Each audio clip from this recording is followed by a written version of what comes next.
kind of funny that we're both non-believers in conspiracies and we're both not religious at all, because a lot of horror movies side with believers, specifically attack skeptics. Like Paranormal Activity is a movie wherein the believer is the right one. The girl, Katie, wants Michael, whatever the fuck his name is, Mika, to stop messing around with Ouija boards, to stop taunting the ghost, to just leave it alone until it goes away. And then Mika's just like, I don't believe in any of this shit, so let's see what happens. Like, that's sort of indicative of the whole genre. So it's kind of fun as a suspension of disbelief. I don't believe in ghosts. I don't believe in demons, or I believe in aliens as like a whatever far away concept, but I don't believe in like alien abductions as this like pop phenomenon that people are just getting abducted left and right. Yeah, I think it's probably, and I know I'm probably speaking, I'm putting words in people's mouths or their thoughts, or potentially creating a straw man argument here when talking about this, but I have to assume that it's easier for someone like you or I to enjoy all these horror movies or enjoy like crazy conspiracy theory stuff, because it is just kind of like fun, dark adventurism for us, where if you believe in like a literal devil that possesses people, I can't imagine that Exorcist or all these movies are considered fun for you. They're probably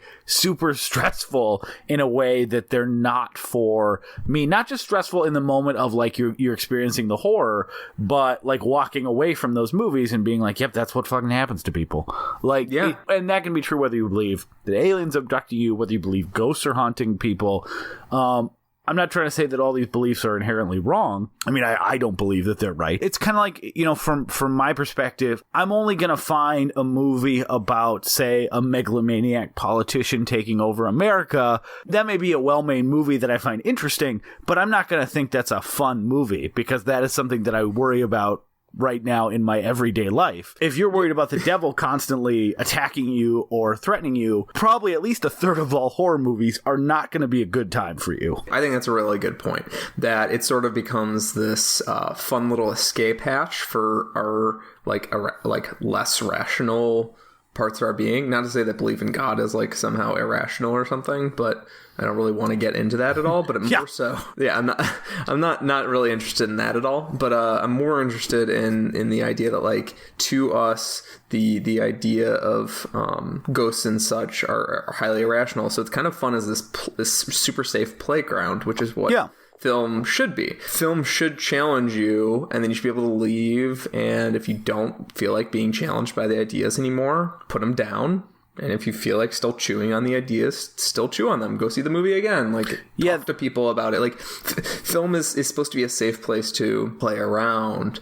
And I love horror movies for that reason. I don't believe in a Christian concept of hell, but I like exploring the concept of hell. Like, that idea of what would that place look like, and what would happen if it leaked into Earth or stuff like that. Like, that's a kind of a fun, dark, conceptually thing to explore in fictional mediums. Would not be fun to explore if you're like, well, if I lie to my parents and then die without going to confession, I'm going to be in whatever terrible horror show that is for the rest of my life.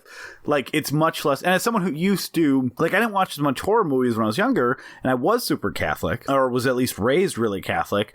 Yeah, that, you know, those things weren't as fun for me back then, because how do you have fun with that when there's an actual devil out there? The concept of Angel Heart or Faust really, really freaked the fuck out. Oh, Devil's Advocate, like, killed me. Yeah, it freaked the fuck out of me, and it still kind of does. The idea behind he's always Angel out Heart. There, always looking. He's gonna find a way. Like, how, you know, it's almost like something that depresses you, because it's like, well, how am I ever going to beat this? Yeah, it's this sort of nihilistic struggle, especially in like the best adaptations of like Faust or other sort of man versus the devil stories. It's especially depressing because like a lot of the best ones don't have God stepping in.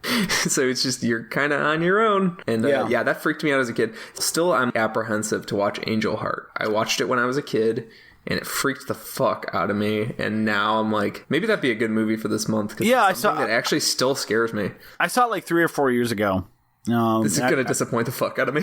I think so. I mean, it was good, but it was definitely not scary. Oh, okay. Maybe just conceptually scary. Yeah, again, when you're a kid and you believe that there's some version of this out there. Like, I had a coworker who wouldn't see movies about ghosts because it was literally too terrifying, because she believed that ghosts were real and that she had been in a haunted house. Like, yeah, I get it. How do you watch The Orphanage when you're like, shit, this could happen? You know? Exactly. It's tough. I think we probably repeat ourselves a little there. I have found that the more you believe in the stuff that you're watching when it's meant to scare you, the harder it is to enjoy it. So it's even when I sort of pushed away from my Catholicism, the whole idea with a dude with a chainsaw was less scary to me, because I was like, well, I get murdered with a chainsaw, I'm probably getting into heaven. But this like idea of this like horrible ghost that will just hollow you out as the days go on, like rob you of who you are, is way scarier to me, especially as I get older. Like, it's funny because you get older, and like when I was a kid I was like, why don't they just move out of the house? And now I'm older, I'm like, oh my god, what if I put all my money into a house and then I realize it's haunted? Like, well, now it's just more like, it's way scarier than a ghost is like the dishwasher breaks one day when you're about to have guests over. That's like the true horror of adulthood.